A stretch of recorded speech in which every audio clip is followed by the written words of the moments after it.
Boa tarde a todos e a todas. Na verdade, eu queria agradecer a oportunidade de estar aqui hoje e dizer que é uma honra para mim estar participando dessa sexta edição do Screen e uma honra também estar moderando esse painel aqui com dois profissionais que eu admiro bastante e que demandaram um pouco do seu tempo, né, nessa tarde para a gente bater um pouco de papo sobre esse assunto que vem trazendo, vem instigando a todos nós no nosso dia a dia. Afinal de contas, quem é que aí nunca se deparou com o agendamento de uma consulta ou de alguma coisa que tratou puramente com robôs, né, com atendentes virtuais, ou então quem é que nunca fez uma busca no Google e depois entrou na rede social e viu lá a primeira coisa que buscou no Google, trazendo ali como uma sugestão na sua rede social. Ou quem nunca acessou o Waze para poder identificar qual a melhor rota para chegar no seu destino. Então, para todo mundo que já teve uma dessas experiências, então já tiveram a oportunidade de tratar, de vivenciar alguma experiência com a inteligência artificial. E é sobre isso que a gente vai falar um pouquinho aqui hoje, né? Quais são os impactos, como é que a inteligência artificial tem atingido os profissionais da área de saúde, ou tem abrangido os profissionais da área de saúde. E aí nós estamos aqui hoje com a doutora Clarissa Matias, que é oncologista da Oncoclínicas e do Hospital Santa Isabel. Doutora Clarissa, um prazer para nós estar com a senhora aqui hoje. É uma honra, Cristiano, estar aqui com vocês. E também estamos aqui com o doutor Nilo Jorge, que é urologista, é responsável pelo serviço de urologia do Hospital Mater Dei, também urologista da Oncoclínicas e um dos principais nomes em se tratando de cirurgia robótica no Brasil. Então, doutor Nilo, muito obrigado pela sua presença aqui conosco. Obrigado, uma honra participar desse evento diferente aí da nossa prática e ainda mais honrado em estar aqui ao lado de vocês e de doutora Clarissa, que é uma referência aí para todos os médicos do nosso país. Ok, então vamos lá, né? Então, acho que primeiro eu queria ouvir de cada um de vocês como é que vocês estão percebendo ou estão atuando junto com a inteligência artificial na prática clínica de vocês. Como é que vocês estão atuando junto dessa inteligência artificial na saúde? Então, Cristiano, na verdade, tenho 32 anos de formada, então eu estou realmente acompanhando, né, toda essa chegada da inteligência artificial e eu acho que você tem duas atitudes. Ou você se adapta, aprende e aproveita, né, ou você vai realmente ter dificuldades imensas, porque isso está no nosso dia a dia.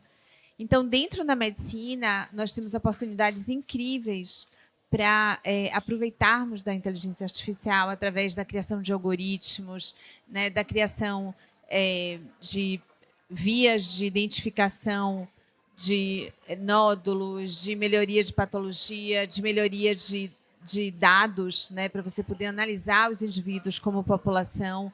E esse é um momento incrível. Mas, por outro lado, é também um momento de você estar melhorando o que o médico tem de melhor, que é o acolhimento, a humanização. Então, é um momento importante para a educação de jovens médicos, para que eles não se deixem levar somente pela questão da facilidade de dados, né? Hoje, se eu quiser pegar um artigo que acabou de ser publicado do outro lado do mundo, eu vou conseguir esse artigo na íntegra e vou poder estar realmente, né, me atualizando e atualizando meus pares. Por outro lado, se eu não entrar dentro dessa via realmente de adaptação, eu vou estar me isolando do mundo. Então, acho que a gente está em tempos complicados, tempos difíceis, tempos muito fluidos e a gente precisa de momentos como esse para estar discutindo qual é o nosso papel. E todas as sociedades estão extremamente preocupadas com a chegada, né, de forma veemente da inteligência artificial e o que isso vai estar representando no nosso dia a dia. Perfeito, concordo com tudo que a doutora Clarissa falou. Eu acho que uma coisa é a gente entender que a inteligência artificial ela é fundamental, ela vai ajudar, ela vai otimizar resultados. A tecnologia ela é inerente do avanço da sociedade, das evoluções, da modernidade. ela diminui erros, né? Porque o ser humano ele é passível de erros, erros de interpretação, erros de laudo, né? Então, na medicina diagnóstica já existem diversos aplicativos, programas que ajudam a gente a minimizar esses erros e conseguir aprimorar os resultados. Mas dentro da área médica há sempre uma preocupação muito grande sobre o papel do médico ser reduzido diante da inteligência artificial, diante de robôs, né? E apesar dos grandes avanços, né, esse aspecto humanizado, essa importância do olhar, do sentir, do cuidar, e principalmente as questões que envolvem o bom senso, o julgamento, a experiência, são coisas que talvez a inteligência artificial jamais possa suprir. Então, talvez a área de saúde seja uma das áreas onde a inteligência artificial promove grandes avanços, mas sempre de mãos dadas com o profissional da área médica e nunca de maneira a suplantar o profissional. Acho que durante um bom tempo surgiram alguns questionamentos, né, um certo receio se realmente a inteligência artificial, todos esses artifícios tecnológicos, um dia viriam a suprimir a atuação do médico ou dos outros profissionais de saúde, né? E eu acho que hoje, mais do que nunca, a gente está vendo de que, como o Dr. Nilo falou, só vem a acrescentar, a agregar e trazer uma precisão, trazer uma disponibilidade maior de ferramentas que venham auxiliar o trabalho do médico. Mas o cuidado humano, o toque, a presença junto do paciente, eu acho que isso não tem como suprimir, né? Mas, doutor Nilo, e aí falando um pouco agora sobre um dos braços aí da inteligência artificial, que seria a cirurgia robótica, do qual seu nome aí entra como um exponencial nessa área, que vem fazendo número expressivo de cirurgias. Então, fala aí para a gente como é que vem sendo essa experiência, como é que está sendo essa oportunidade de estar, né, aliando a robótica junto da cirurgia, que é algo intrinsecamente orgânico. É a primeira vez que eu falo sobre cirurgia robótica num evento de publicidade. E é interessante fazer isso, porque, no fundo, o nome cirurgia robótica foi uma grande jogada de marketing, que atraiu muito a atenção dos médicos e dos pacientes como um todo. Mas, na verdade, a cirurgia robótica nada mais é do que uma forma menos invasiva de se fazer cirurgia, onde a gente usa aparelhos que são chamados de robôs ou plataformas robóticas, que aumentam a nossa visão, a qualidade da nossa visão, que passa a ser 3D, e tornam os movimentos do médico mais precisos. Mas, novamente, voltando para o que a gente estava falando, o robô que atualmente está em uso, né, que é o Da Vinci, o mais utilizado, ele não faz absolutamente nada sem a operação de um cirurgião. Então, na verdade, ele é um instrumento de maior precisão, de melhor visão, mas que depende 100% da atuação de um cirurgião treinado para que ele consiga ali executar o seu trabalho e realizar o tratamento. A maioria dos casos que a gente utiliza para tratar com cirurgia robótica são casos oncológicos, né? Tumores não só da minha área, que é a urologia, mas tumores do tórax, pulmão, tumores do trato gastrointestinal. Então, ele melhorou muito os resultados, melhorou a recuperação desses pacientes, ao mesmo tempo que a indústria que criou esse nome, essa expressão, cirurgia robótica, teve uma grande sacada de marketing, porque isso atraiu uma atenção popular muito grande, fez com que as pessoas se interessassem pelo tema, buscassem isso nos grandes serviços. Então, todo grande hospital hoje da Bahia e do Brasil possui um robô cirurgião, que no caso é a plataforma que faz cirurgia robótica, e isso trouxe essa ideia de modernidade, obviamente somada a resultados maravilhosos nos tratamentos que a gente oferece, mas não deixou de ser uma grande sacada do ponto de vista de imagem e de marketing. Mas, sem dúvida, a cirurgia robótica revolucionou o tratamento oncológico, permitindo com que os pacientes voltem às suas atividades de lazer, de trabalho, muito mais rapidamente, né? E se estabeleceu de forma irreversível e tem uma tendência aí a dominar todos os hospitais do mundo, inclusive na rede pública. Doutora Clarissa, e hoje a gente está vendo aí o avanço muito grande, né, dessas novas tecnologias e ajudando no diagnóstico e até no tratamento. Como é que hoje, a senhora como oncologista e aí de referência também na nossa cidade, também no nosso país, né, como o doutor Nilo, vê essa inserção dessas novas tecnologias no auxílio diagnóstico dos pacientes com câncer? Então, a parte, né, onde a inteligência artificial tem sido de maior ajuda dentro da oncologia tem sido na área diagnóstica. Então, hoje você tem plataformas onde você consegue identificar alterações moleculares importantes. Isso é feito de uma maneira muito rápida, né, através de vários aparelhos que foram criados ao longo do tempo. Você tem a utilização de exames diagnósticos como o PET scan, ressonâncias cada vez mais sofisticadas, tomografias. Então, quando a gente pensa hoje na nossa capacidade de detecção de um tumor, ela é muito maior e com uma precisão muito maior. Hoje, um patologista pode dar um laudo à distância. Você pode fazer uma biópsia em uma cidade e o patologista examinar essas lâminas de onde ele estiver. Então, toda essa capacidade de importação, exportação de dados tem sido realmente maravilhosa. Além disso, dentro dos laboratórios, nós temos desenvolvido medicamentos que são muito mais precisos, que são conceitos que já vinham lá do século XIX, conceitos super importantes, mas que hoje a gente consegue colocar esses conceitos na prática. A gente consegue chegar e fazer uma droga-alvo, um medicamento onde eu vou exatamente naquele ponto e consigo bloquear a via de sinalização daquela célula e matar aquela célula. E aí, por outro lado, entra, né, no meio desse turbilhão todo, né, de inteligência artificial, entra o manejo de pacientes a longo prazo, durante muitos anos, porque nós temos pacientes vivendo durante muitos e muitos anos e a gente precisa manter essa qualidade de vida dos pacientes.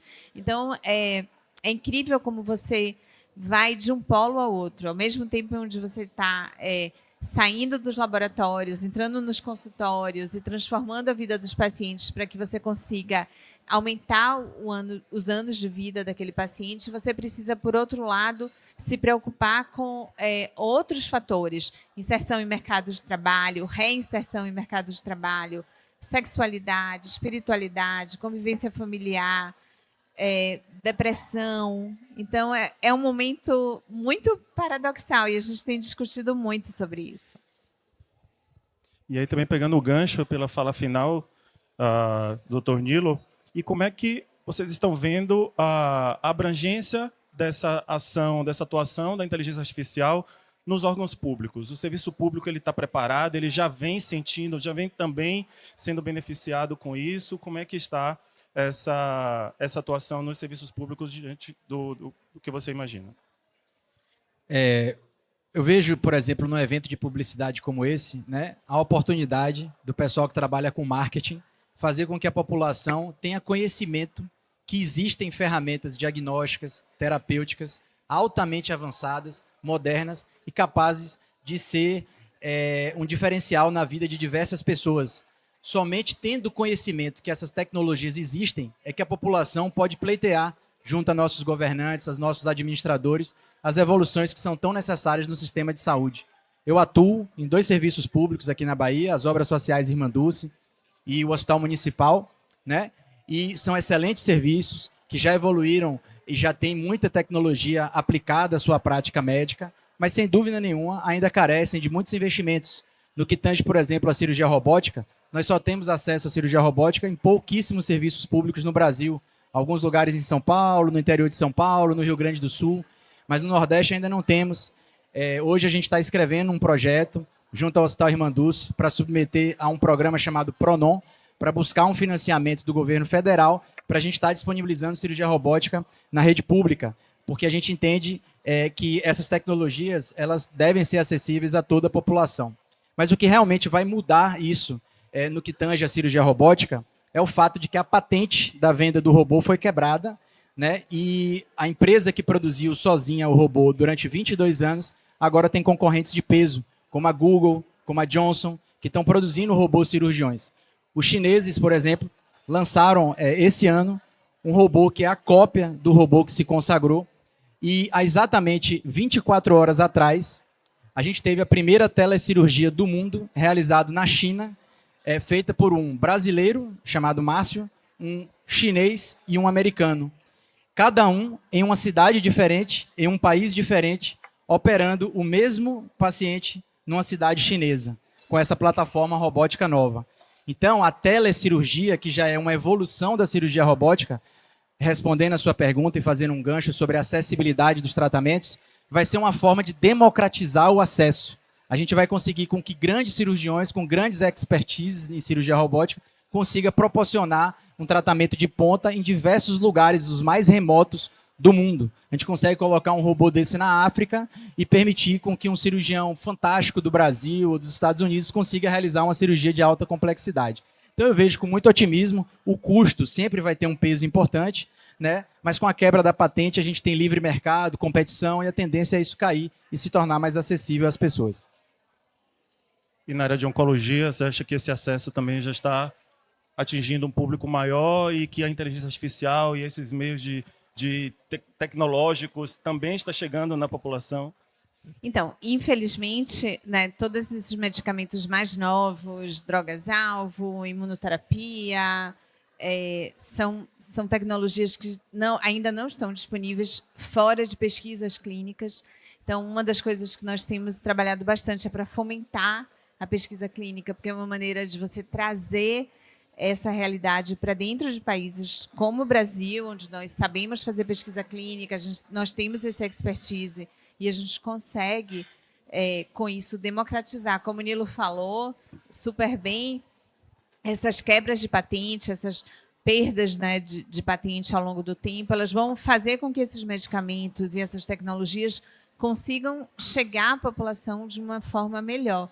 Mas é um problema muito sério de saúde pública, porque você tem que baratear a tecnologia, porque senão, como é que você vai, por exemplo, quantas vacinas você deixaria de fazer, né, de realizar, para você poder realizar determinados tipos de tecnologia? Então, eu não gostaria de estar no lugar de um ministro da Saúde Pública para tomar esse tipo de decisão.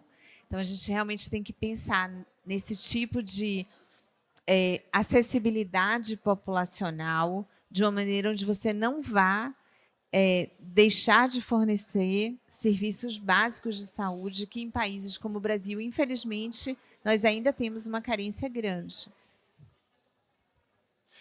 Um outro ponto que nós podemos falar aqui hoje era com relação ao acesso às informações, né?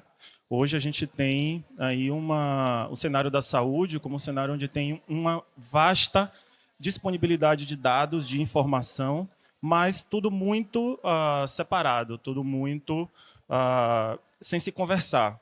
Então a gente tem um paciente que faz um exame numa clínica X, o paciente depois ele vai fazer uma consulta numa clínica Y, depois ele se hospitaliza no hospital W, mas essas informações que são geradas, elas atualmente não se conversam ou dificilmente elas se conversam. Vocês acham que com esses avanços que nós estamos caminhando, que esses problemas estão chegando no lugar de estarem sendo mitigados com esse avanço da inteligência artificial? Ou como é que vocês estão vendo essa questão dos dados disponíveis hoje no serviço de saúde? Entendi a pergunta. Acredito que haja, sim, uma heterogeneidade nas informações, mas há uma tendência de grandes grupos que atuam na área de saúde a tornar a coisa mais sincronizada.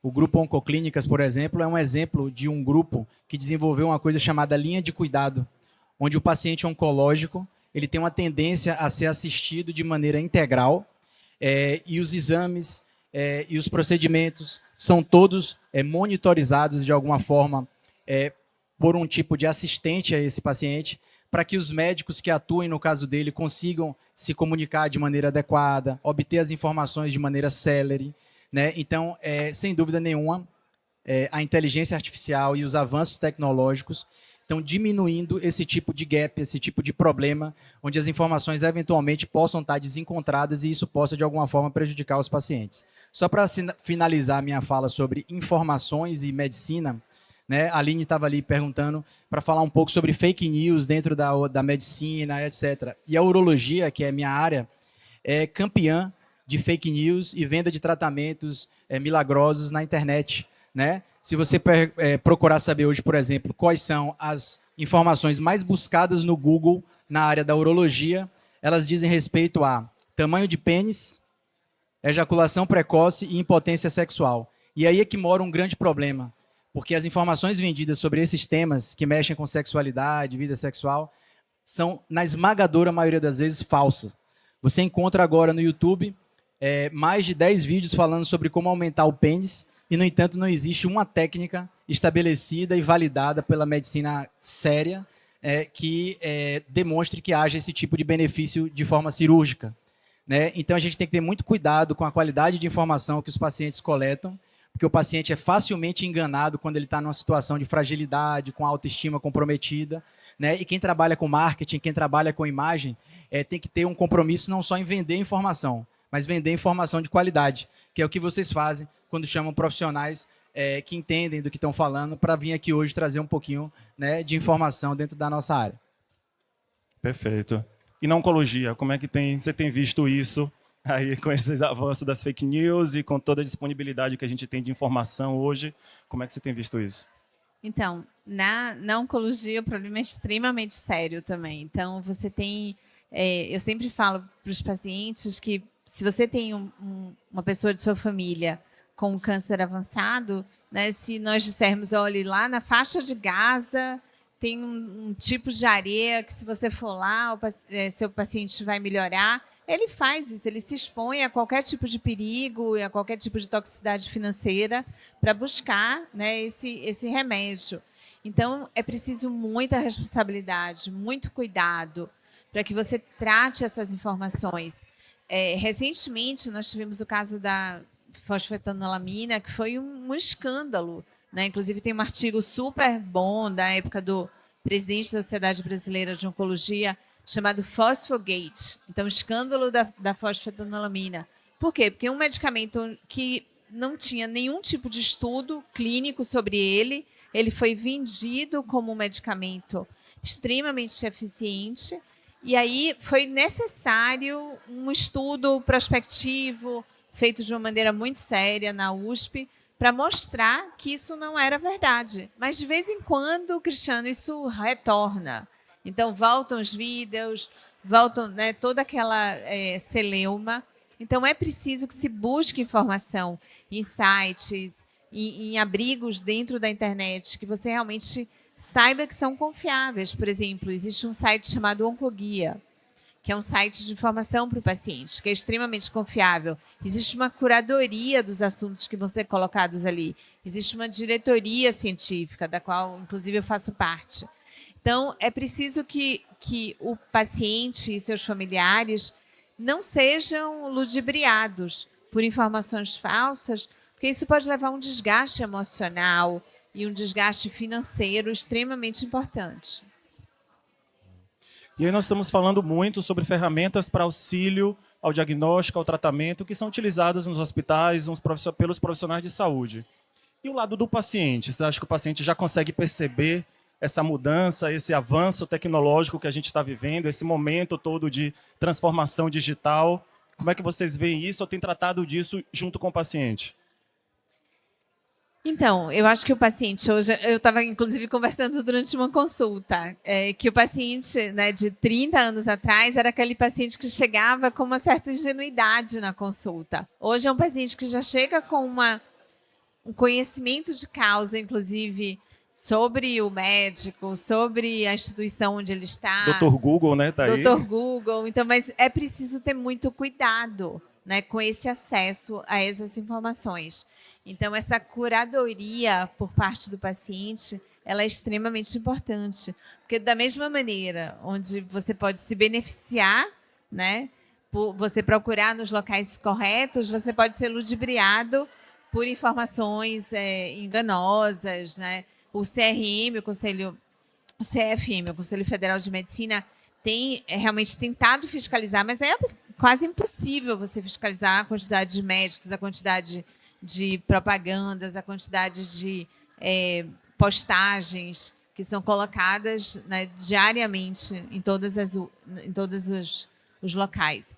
Então, é importante que o paciente seja educado para isso. Então, eventos como esse são importantes não somente para profissionais da área, né, de marketing, mas também para pacientes e familiares. Concordo totalmente com o que Clarissa falou. A única observação que eu tenho a fazer, e até uma crítica aos meios de regulação da prática médica, é o seguinte. Primeiro, eu sou totalmente contra você regular a disponibilização das informações. Todo mundo tem que ter acesso à informação e tem direito a isso. Agora, eu acho que a gente precisa, talvez do Conselho Federal de Medicina ou de órgãos públicos como o Ministério da Saúde, um poder de atuação e de punição talvez um pouco mais severo para poder proteger de alguma forma a população. Porque a quantidade de médicos que não respeitam, por exemplo, o Código de Ética Médica, vendendo informações falsas, praticando verdadeiro charlatanismo é muito grande. E a internet é um veículo muito favorável para isso. Você encontra propaganda enganosa hoje no Instagram de maneira muito tranquila, impulsionada, patrocinada, aparece na sua linha lá do feed, sem você querer, informações que a gente consegue avaliar e ver que são mentirosas. Então, talvez, se a gente tivesse mecanismos de punição um pouco mais severos, a gente conseguisse controlar, de alguma forma, a qualidade de informação. Né? Então, essa é uma consideração apenas para que as pessoas reflitam, procurem se informar e, antes de tomar decisões, né, procurem ouvir alguém com um pouco de confiança. Né? A informação também mudou muito a forma com que os pacientes chegam ao médico. Antigamente ele ia lá para o livro do convênio, etc. Hoje ele consegue muita informação sobre o médico online, sites que têm depoimentos sobre os médicos, sobre a atuação. Então, quem quer buscar um pouquinho de informação de qualidade, se cavar direitinho, consegue buscar esse tipo de informação, consegue encontrar o currículo, por exemplo, né, de médicos bem preparados e consegue fazer algum filtro para que essas pessoas possam, de alguma forma, atuar como guia, né, e até como protetor, evitando que você busque aí tratamentos e condutas muitas vezes milagrosas. Né? A gente tem propaganda de remédios em horário nobre na televisão que curam de câncer a fimose com a mesma cápsula. Isso daí está aí, meio-dia, se você assistir. Né? Então, assim, está escancarado que não vai haver punição para esse tipo de coisa, pelo menos não na forma que as coisas são tocadas hoje. Então, talvez seja interessante a gente refletir um pouquinho mais antes de comprar as informações, buscar um pouquinho mais de maturidade, ouvir alguém que entenda do assunto, antes de comprar aquilo como verdade. Mas aí, pegando também esse gancho aí, você acha que precisaria de uma ação regulatória melhor? Seria do Conselho, das universidades, dos órgãos formadores ou da mídia? Quem seriam os atores principais que poderiam atuar aí nessa regulação? Clarissa foi presidente da Sociedade Brasileira de Oncologia recentemente e é muito ligada à Associação Baiana de Medicina, talvez tenha mais propriedade para falar do que eu. Mas, na minha opinião, regular a informação é quase impossível, a não ser que você implante uma ditadura. Né? Como a gente não deseja isso, eu sou totalmente contra esse tipo de regulamentação, eu acho que a gente precisa regular os médicos. Tem muito médico se formando e precisa ter medidas mais contundentes contra charlatanismo. Na pandemia isso ficou muito evidente, gente tomando soro azul, soro rosa, soro amarelo para poder curar a Covid, se proteger, e não dá em nada. Isso não pode acontecer. Isso é mentiroso, isso é falacioso, isso é criminoso. Então, a gente precisa que o médico seja regulado. Inclusive, na OAB, a pessoa tem que fazer prova para poder ser advogado e exercer. Na medicina, as residências, que eram muito difíceis e concorridas, eram uma maneira de você selecionar bons médicos. Mas hoje, com a grande quantidade de cursos de medicina, isso está mais difícil. Então, talvez seja a hora, sim, do Conselho Federal de Medicina, Ministério da Saúde, rever a forma que a prática médica é feita aí na internet, que as informações são vendidas. Na verdade, existe, né? O Conselho Federal de Medicina, ele tem esse papel e essa função, só que ele não tem braços para isso. Então, caberia realmente a cada médico seguir as regras para quem, inclusive, vai trabalhar com marketing, eles precisam conhecer essas regras, que, inclusive, recentemente foram atualizadas. Quanto ao não segmento e a punição, já é, né, uma falta realmente de braço. E aí vai caber à população, no meu entender, tentar separar, né, o joio do trigo e buscar, como o Nilo falou, existe a disponibilidade de currículos, que são chamados currículos Lattes, de cada profissional. Qualquer pessoa pode acessar esse currículo e ver o que é que tem sido publicado, qual é a residência, né, qual é a procedência daquele médico. Então, eu acho que isso é extremamente importante e esse tipo de evento educativo, ele é bastante informativo, tanto para quem vai estar produzindo esse material, como para quem vai estar olhando e, né, e buscando informações a partir daquele material também. A busca por informações de qualidade ela é indispensável, né? Isso vai muito da educação, da formação da população. Eu acho que esse evento ele vem contribuindo muito com isso, né? Para que conscientizar as pessoas de realmente ir em busca de informações verídicas, de informações de fontes seguras, estudos que sejam randomizados, enfim. A gente precisa cada vez mais fomentar essa prática da população de uma forma geral para não se deparar, de repente, com situações e fake news e aí acreditar em qualquer informação que vem a ser disponibilizada na internet, que isso aí hoje a gente tem uma enxurrada de informações diariamente, né, por segundo, sendo jogadas na rede, e aí precisa realmente que cada cidadão crie os seus filtros para separar o joio do trigo, assim como você falou, né? Então, para finalizar, vamos pensar aqui num futuro a médio, longo prazo, como é que vocês veem a inserção da inteligência artificial na prática daqui do futuro? Vamos pensar, fazer esse exercício aí de futurologia e imaginar como é que a gente pode estar lidando com essa inteligência artificial daqui a um tempo. Então, recentemente eu participei de um simpósio da Sociedade Americana de Oncologia que falava com membros de diversos lugares do mundo, conversando exatamente, a pergunta era essa, né? O que é que vai ser no futuro? E eu acho que no futuro você vai ter uma capacidade de processamento de informações pela inteligência artificial fantástica. Então, você vai ter um algoritmo lá, onde você vai ver câncer de pulmão, estadiamento 3B, com tal alteração molecular, e você vai ter esse tratamento. Isso vai estar sendo como hoje já existe, mas de uma maneira muito mais globalizada. E aí, realmente, vai caber ao médico, né, vai ficar para o médico a parte mais importante, que é cuidar daquele indivíduo. Então, assim, não adianta... Nilo pode colocar um paciente na sala e operá-lo da melhor maneira possível, mas se ele não acolhe aquele paciente quando ele acabou de ter um diagnóstico de câncer de próstata e ele vê, né, a ameaça à sua vida ali se delineando na sua frente, se ele não for bem acolhido, nada do que for feito depois vai adiantar. Então, esse cuidado, esse acolhimento, isso a gente nunca vai perder, esse toque humano, como o Sá já dizia, né, que o homem tem que se humanizar. Mas o que é o homem se humanizar, já que nós já somos humanos por natureza? Né? Então, eu acho que isso a gente não vai perder. E aí, o melhor profissional de saúde, o mais competente, vai ser aquele que não perca esse toque, né? De poder cuidar da maneira correta. Isso que você falou é algo que realmente vem chamando a atenção quando a gente vê muita gente falando sobre a humanização dos profissionais. Mas os profissionais já são humanos, né? Então a gente acaba virando uma redundância, mas que tenta trazer justamente para esse lugar aí do acolhimento, do atenção, do atendimento integral, individualizado, né? Personalizado para cada ser que está ali atuando junto com a gente.